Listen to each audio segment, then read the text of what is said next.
তো এই ছিল আমার সেই পার্সেলটা। তো এই পার্সেলটা আমি এখন আনবক্সিং করে দেখাচ্ছি। এটা সেরকম কিছুই না, এটা আমার একটা মোবাইলের কভার ছিল। তো মোবাইল কভারটা 7 দিন আগে ফেটে গেছিলো, তো আমি ভাবলাম যে একটা কভার অর্ডার করে নেই, আর কভার ছাড়া তো মোবাইল চলে না। আর সেজন্য আমার বরের কাছে বলি যে কভারটা ছিঁড়ে গেছে, তো সে আমাকে না জানিয়েই কভার অর্ডার দিয়ে দিয়েছে।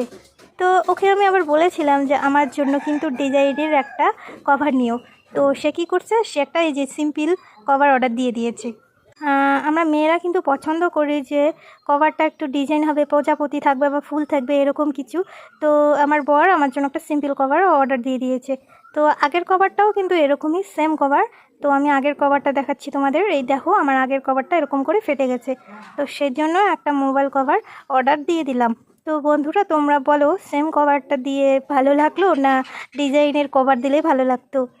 তো আমার পছন্দ প্রজাপতি বা ফুল টুল দিয়ে কিছু নিতে চেয়েছিলাম, কিন্তু বর আমার আবার সেই সেম কভার অর্ডার দিয়ে দিয়েছে। আর ছেলে না মনে হয় সিম্পল কভারই পছন্দ করে। তো কি আর করব, তো এখন এই কভারটাই আমাকে চালিয়ে নিতে হবে।